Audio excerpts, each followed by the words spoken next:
we are going to be in Daniel chapter 3 today, but before we even get there, have y'all ever been reading the Bible and think, what just happened? I do it all the time, like, really? And people often ask me, Matt, if I were to write you a blank check to cover your expenses for, like, let's say the next 5 years, all expenses paid, pursue your dream career, outside of student ministry, right? I have to say that, right?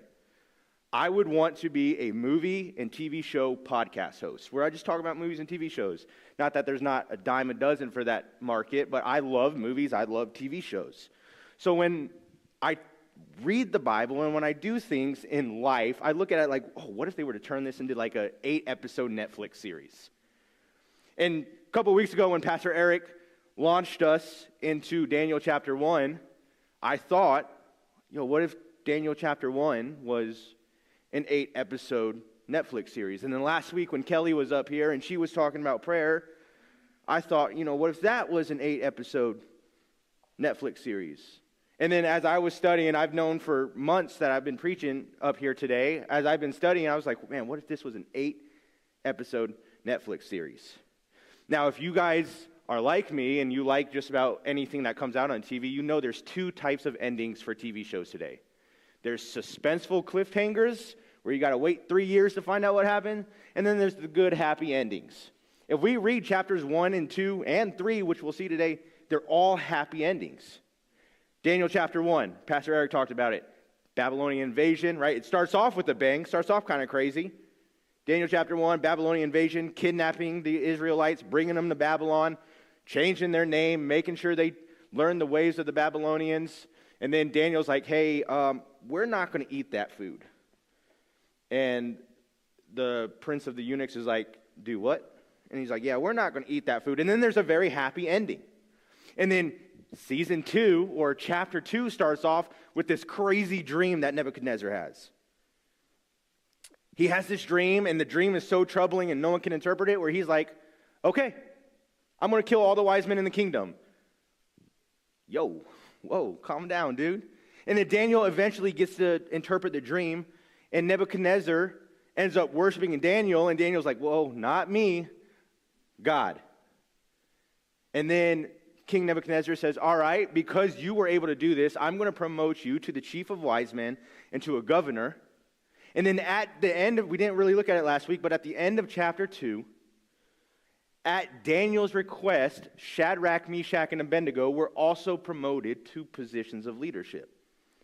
I would miss a golden student director opportunity to not use the old phrase, show me your friends, and I will show you your future. Got it?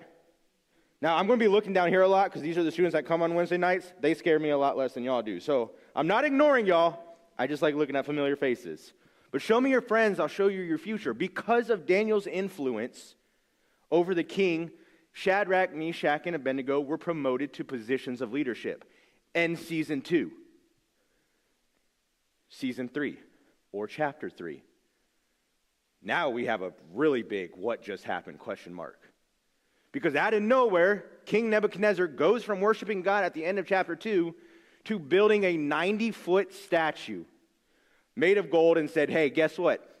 Everyone's going to worship this. Now, we don't know exactly how much time has passed, but most scholars say there is a significant time jump in between the end of chapter 2 and the beginning of chapter 3. I did a lot of research, and I saw, on average, it was about 8 to 10 years. Some historians and scholars says it was upward of 20 years. I don't know for sure. Like I said, the average was about 8 to 10 years from the end of chapter 2 to the start of chapter 3. Obviously, with Daniel in the high court of the king, he's seen the power of the king. Now, if we read all of chapter 3, Daniel's nowhere to be found. Again, most scholars and historians agree that Daniel is on what we would call in the military today a TDY. He's on a temporary assignment. He's doing the king's business. And again, show me your friends, I'll show you your future. Without godly counsel, the king loses his mind. He builds this 90-foot statue, and he sends out a herald who says, hear ye, hear ye. What a time to be alive. I would honestly love if there were heralds in the street still. Hear ye, when you hear, and then he names all these instruments. When you hear all this music, you're going to stop what you're doing and you're going to bow down and worship this 90-foot golden statue that I had made. Well, we just went from worshiping God to, hey, we're going to worship this 90-foot golden statue. And growing up, right, I grew up in church. I've been going to church really every week since I was about 6 years old. I heard this story all the time, and I always wondered, like, what did that look like? And I love how God uses, like, just regular everyday things that you go through in life to show you the Bible. I was deployed in 2023 to the Middle East during the Islamic holy month of Ramadan. Now, in Ramadan, that's where, like, the people who practice Islam take it and they multiply it. And during Ramadan, you have to pray multiple times a day in order to try to find peace with their God. One of those times is noon on the dot. And I worked the midnight to noon shift, and usually we got off about 11:15, 11:25. So we would go eat, and then we would go back to our room and sleep, and then rinse, lather, repeat the next day. But me and my supervisor, we were walking back to our tents where we were sleeping, and then we didn't realize what time it was. The prayer chant started going off all over the base. And every national of the country we were in stopped what they were doing and began facing Mecca, which is located in Saudi Arabia, and began praying. And I thought, this is kind of crazy.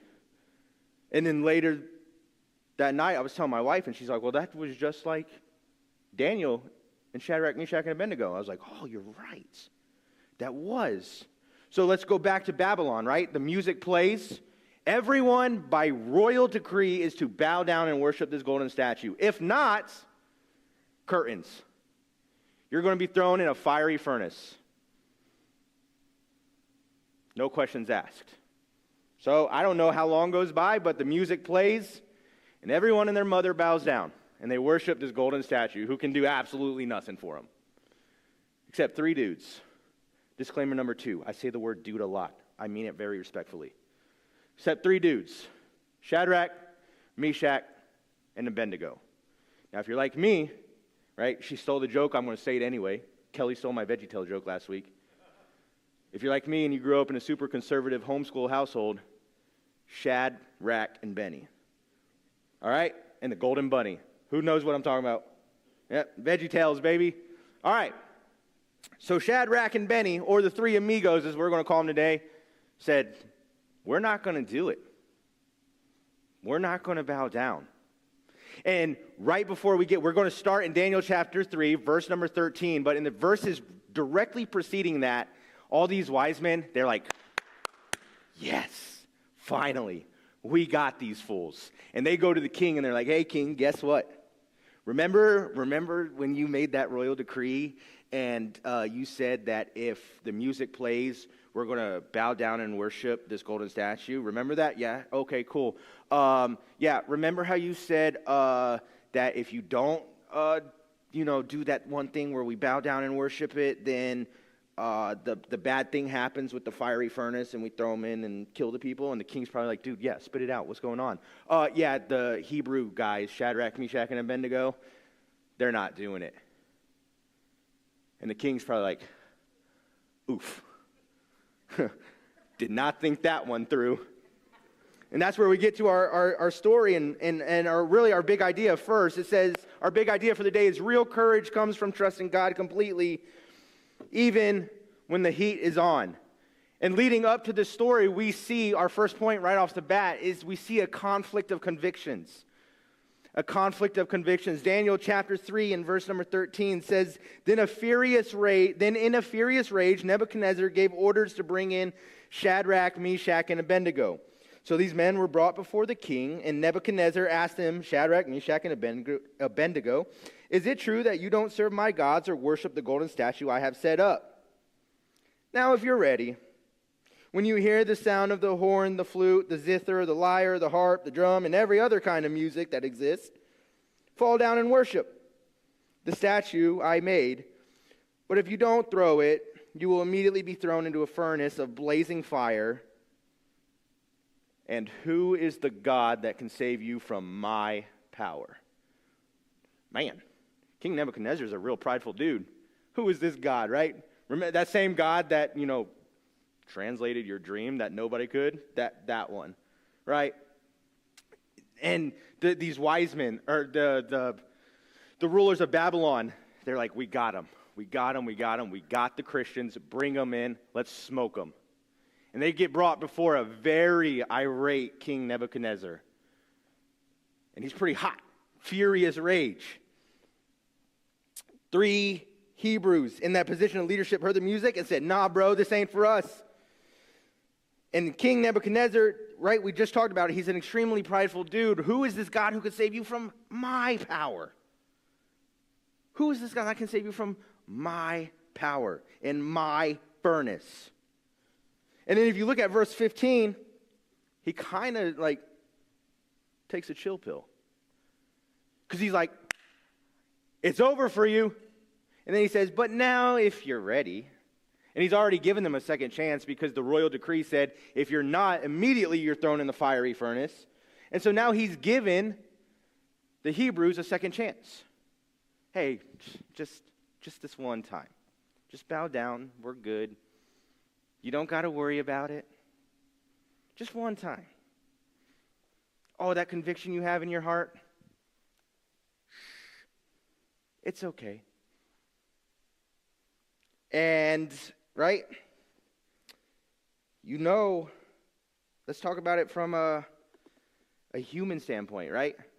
You're brought before the most powerful person in the entire world, the king of Babylon. He's already successfully kidnapped you. You're chilling in his kingdom. He's promoted you to a position of leadership, so you probably interact with him a lot. And now he's saying, hey, just bow down and worship. They're offered a compromise. Worship the statue and be spared, or don't and die. I don't know about you, but for me, the 2 worst ways to go, drowning and flames. I just like, if I go, when my time is to, cross over into glory, as we said in the Baptist world growing up, when that's my time, I hope it's quick, fast, and easy. Fire, no thank you.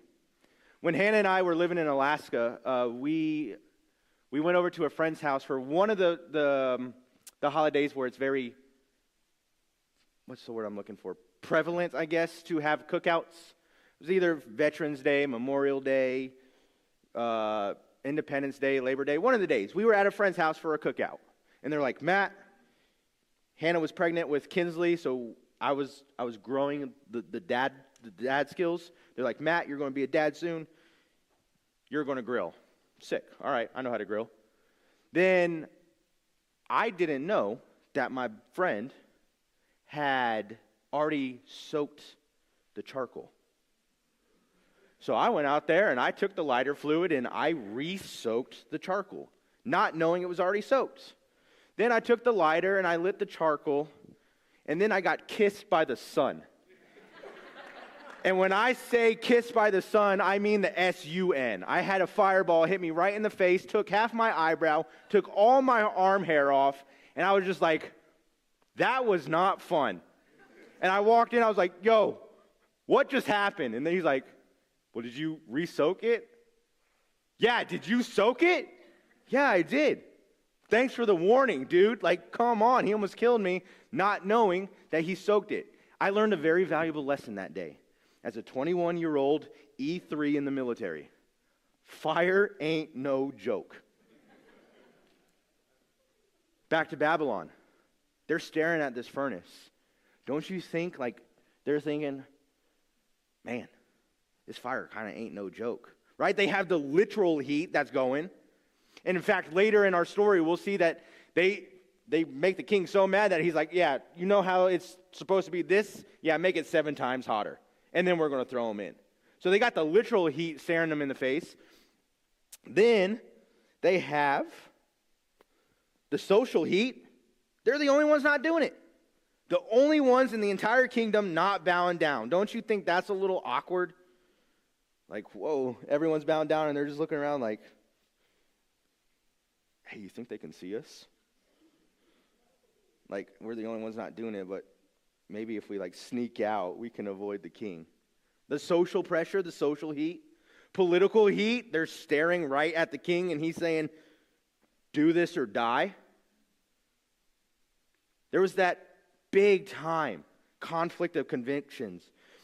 Here's the conflict. A compromise, right? If they would have just bowed down, a compromise would mean they have to compromise their faith. They know what Jesus says. They bow down just one time. That's it, just one time. I don't want to go in the fiery furnace, just one time. Their witness, trashed. Their influence, gone. Everything they had working for them, see ya. That conflict of interest. Here's the cool thing, though. Whether it's today in 2025, which we'll talk about later in the message, or if it's back then in Babylon, not only do we experience conflict of convictions, we have confidence in the Creator.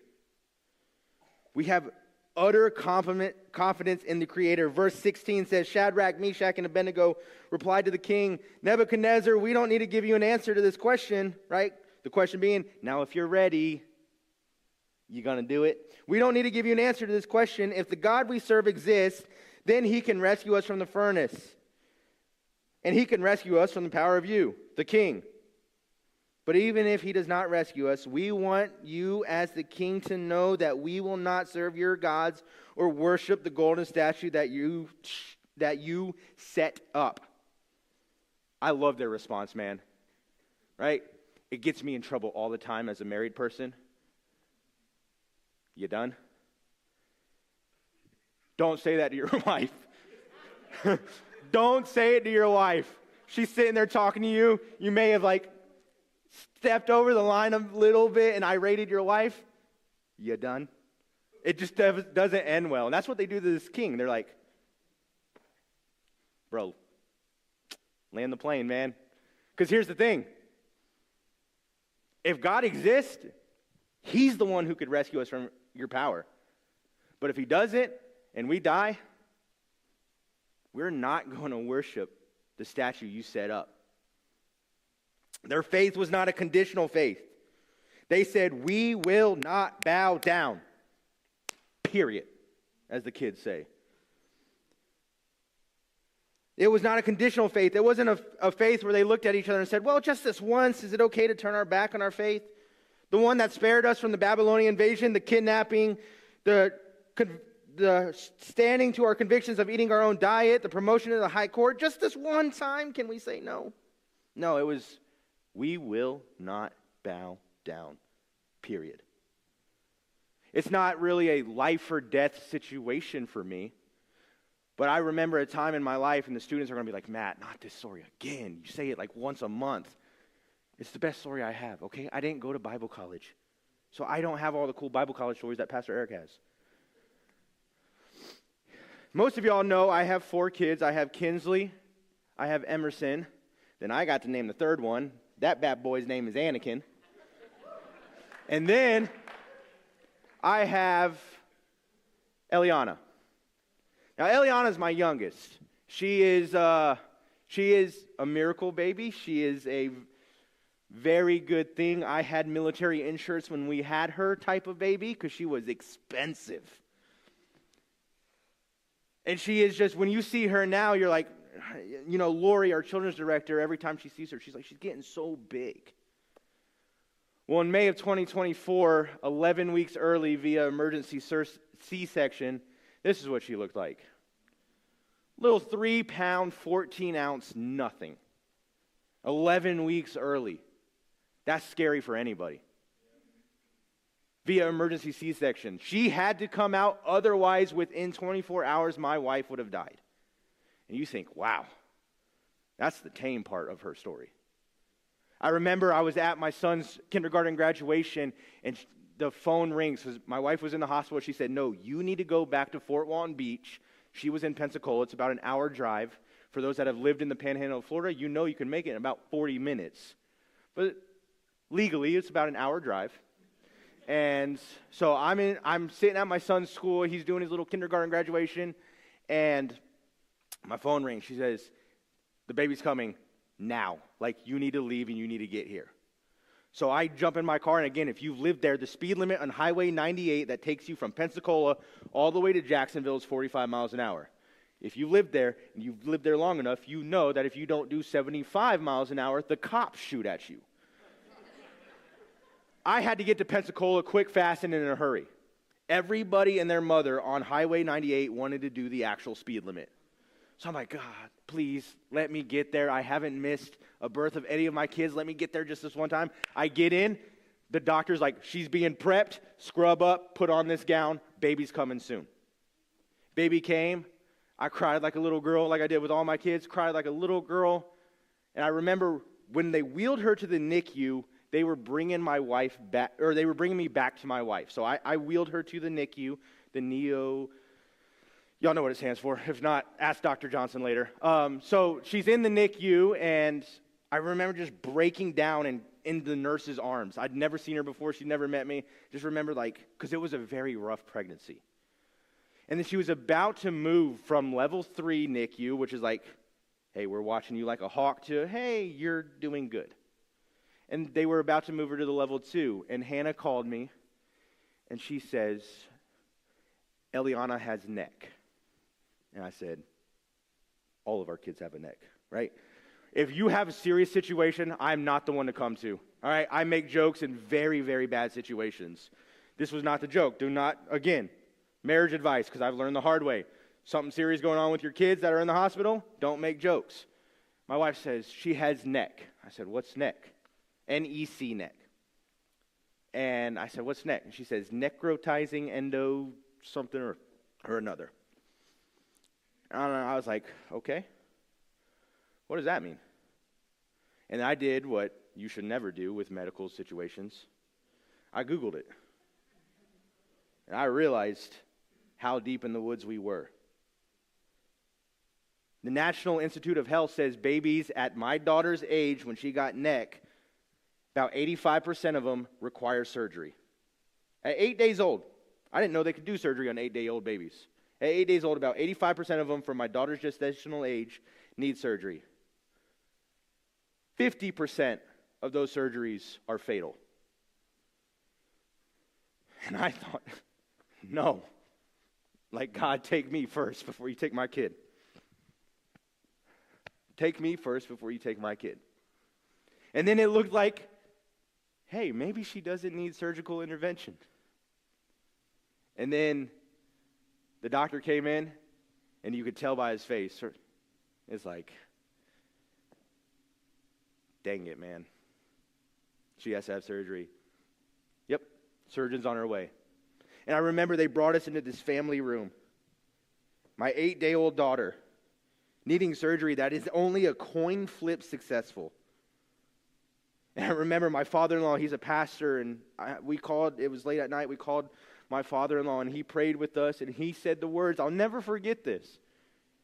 He said, God, please don't take Eliana from us. And he said, I love you, and he hung up the phone. And I looked at my wife, and I was like, that was like the worst prayer I've ever heard. Like, I understand the sentiment. Word it better, dude. So I remember calling our pastor in Florida, Pastor Ryan Burgess. And they, of course, knew the situation. I said, Ryan, she's going into surgery. And I remember Ryan was like, all right, cool. What do you need? And at that time, our life group, right? Pastor Eric was talking about our life group. Our life group heard about it. We were in Pensacola, an hour away. Our life group came, picked up my other 3 kids and said, we got them. You be there for your wife. Join a life group, Colonial. That's all I'm going to say about that. Do life together.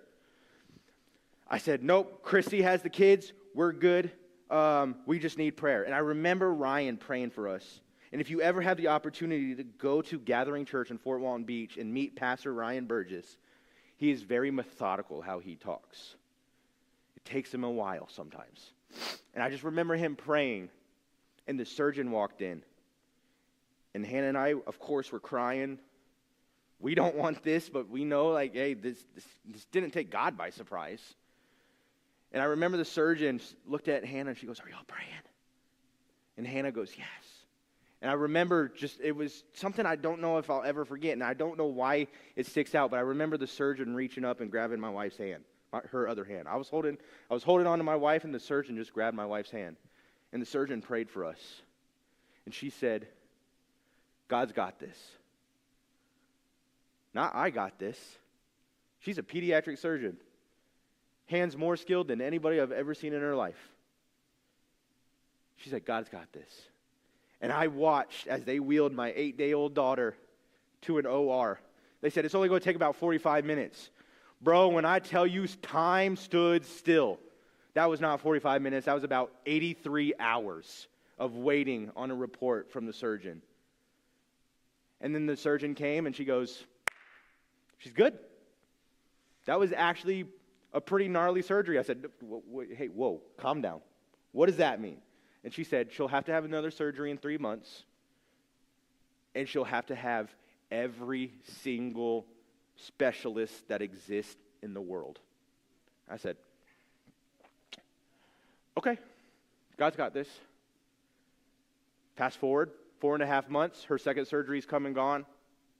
4.5 months, 1 month after her second surgery, where she said, you will need every single specialist in the world. We took Eliana to, I don't even know what it's called, but it's something where they're like, okay, we're going to evaluate your daughter and then tell you what specialist she needs.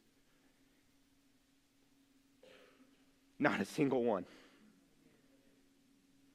They said, for the life she had, the beginning of her life, we can't explain it. No, you can't, but I can. We have a Creator that wants us to come to Him in our darkest moments when we're staring at the furnace of life and say, God, we need you. Because it leads to the third thing, confirmation through commitment. Did I say that right? Yeah, confirmation through commitment. They said, we will not bow. Make it 7 times hotter, throw them in, watch them cook.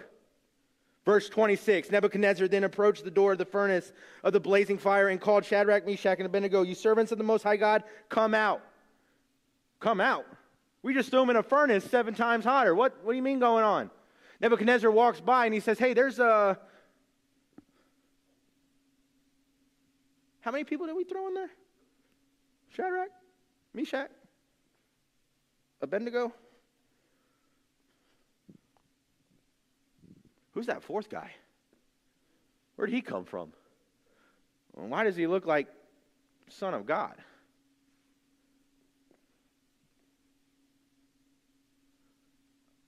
I messed up.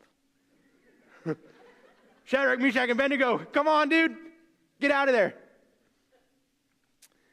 So Shadrach, Meshach, and Abednego came out of the fire when all these guys, the governors and the advisors, and that word that starts with an S that I can't pronounce, when they saw that the fire had no effect on their bodies of these men, not a hair on their head was singed, their robes were unaffected, and there was no smell of fire on them, Nebuchadnezzar exclaimed, praise to the God of Shadrach, Meshach, and Abednego. He sent his angels and rescued his servants who trusted him. They violated the king's command, risked their lives, and rather than serve or worship any god except their own God, their willingness to stand led to divine intervention.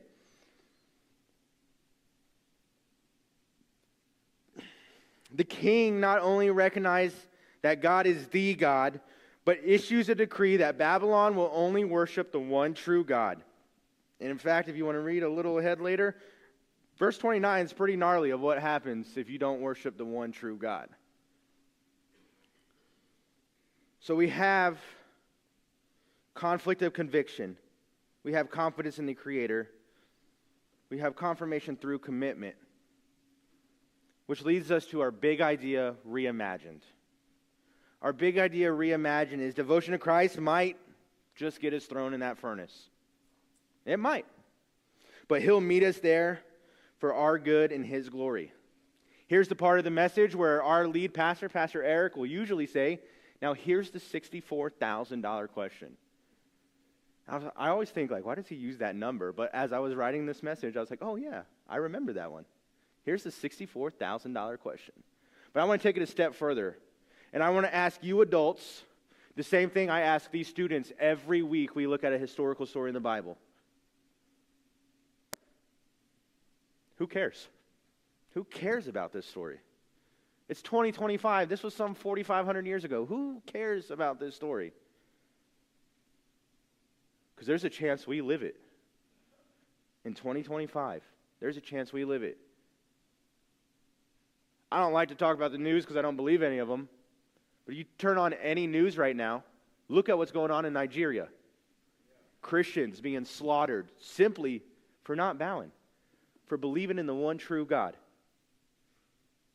Matt, that's Nigeria. That's all the way across the world. So? You don't think it could happen to us? It sure can.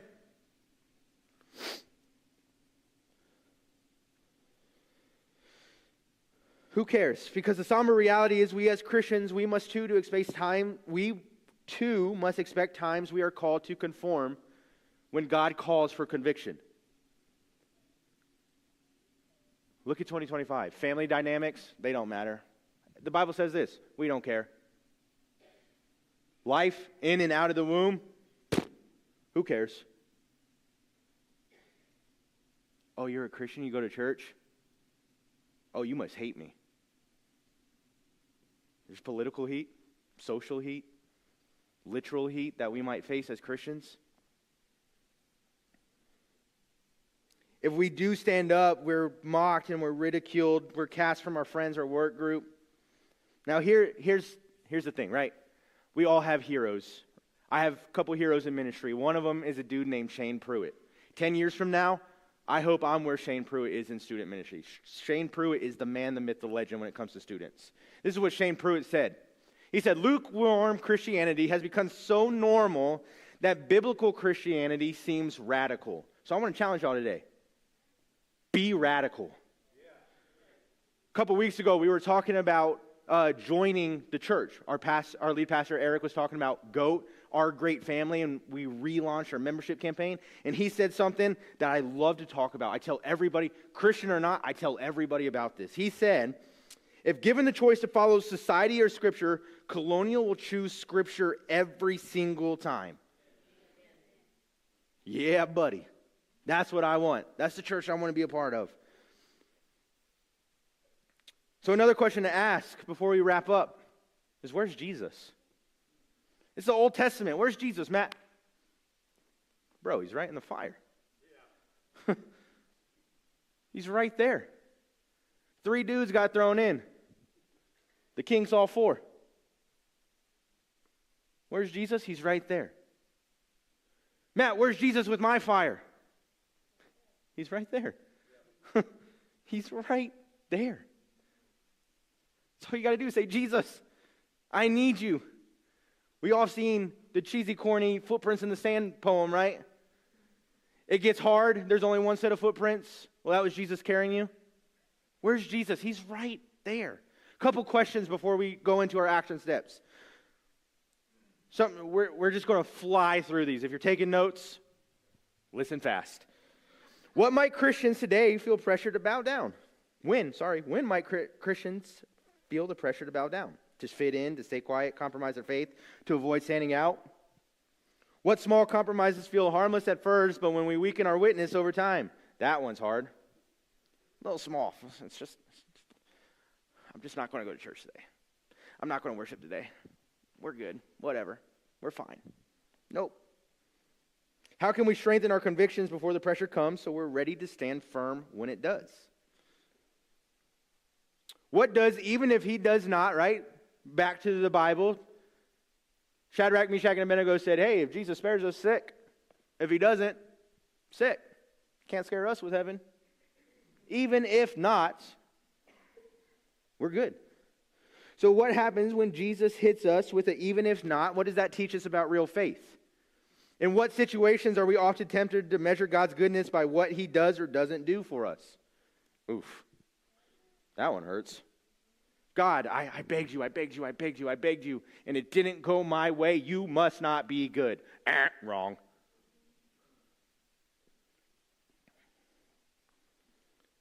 How does remembering God's past faithfulness help us face today's challenges with courage? How could our faithful obedience, even under pressure, point others toward the one true God? Pressure is there. Again, here you go. Student director cliche number 2. Your life might be the only Bible somebody reads. Ouch. That one hurts me. Your life might be the only Bible some people read. If God met you in your own furnace today, what might he be trying to refine or reveal? We've got to realize that true courage rests not in outcomes, but in the unshakable character of God. If God spares us, sick. If he doesn't, can't scare me with heaven, right? Finally, our lives lived with courage, obedience, bear witness that the Lord alone is worthy. King Nebuchadnezzar called Shadrach, Meshach, and Abednego servants of the Most High God. What do they say about me? What do they say about you? Matt, you're a Cowboys fan, unfortunately. But when people talk about me, do they know I'm primarily a Christian or primarily a Cowboys fan? Servants of the Most High God. Now, you might be here right before we go into the action steps. You might be here and you'd be like, Matt, this was a good sermon. 6 months too late. You don't know me. You don't know what I've done. I've bowed. I've lost my conviction. I've bowed. Confidence in the Creator, I've lost all of it. Which means there's no confirmation through commitment. Matt, great sermon. 6 months too late. It's too late for me. Wrong. You ain't dead. God is a God of second, third, fourth, fifth, sixth, seventh, eighth, ninth, 10th. A billion chances. How do you know that, Matt? The fact that I am standing preaching a sermon, if y'all knew my life, you'd be like, heck no. Keep that guy away from my teenagers. But the fact that I am here, nothing legal. That sounded really bad.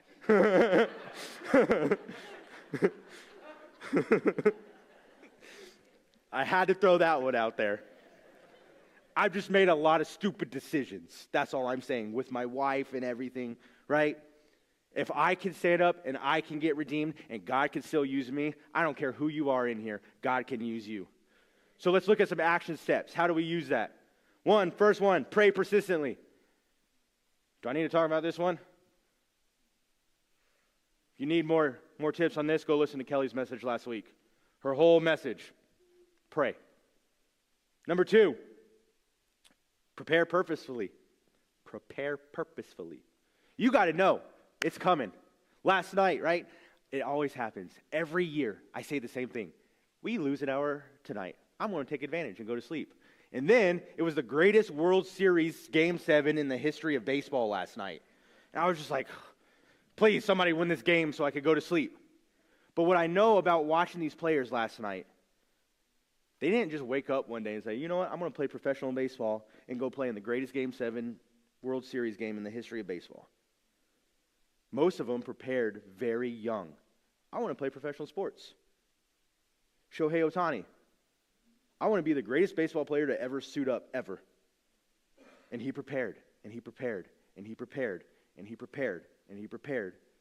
And I think Shohei Ohtani is the greatest baseball player to ever suit up in the MLB. We must prepare as Christians when that fire comes, when that royal decree comes. God, society, we must prepare purposefully to stand with God. And the last action step, proclaim publicly. Let everyone and their mom know who you are, what you're about. Jesus, that's who I'm about. I love what Pastor Eric says every time he gets up here to preach. We're here to make a big deal about Jesus. Hey, I'm all for sports. I love them. I watch pickleball when it's the only thing on. Right? I love sports. But at the same time, sports, they don't mean anything. Proclaim publicly the gospel. So how do we respond to this message? A couple ways. One, connect with us on the app. You can connect with us in the app. Hey, I need prayer. There's a button in the app. I need prayer. Click it. We will see it. We will pray for you.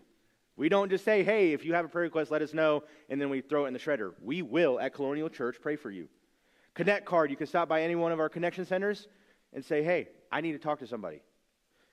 I'm going to ask our response team to come down to the front. Our response team is right here. Hey, I messed up, Matt. I want to get back on the horse. Come talk to our response team. They would love to pray with you. You can meet our pastor. He'll be in the guest suite right outside my right, y'all's left. Let's pray. God, I thank you for this day. I thank you for the opportunity to preach. I thank you for a full house, God. I thank you for a nice rest, losing the hour of sleep. God, I pray that if there's somebody here that is new to the church scene, that they will talk to somebody and get what it means to be a Christian made right today. And God, I pray for the Christian here that maybe they've fallen off and they're like, I've lost my commitment or my confidence. I pray that you help them come talk to somebody so we can say, hey, it's not over for you. It's not too late. God, I thank you for this day. I pray that you be with us as we go about our lives. Help us proclaim publicly who you are. And I ask all these things in Jesus' name. Amen.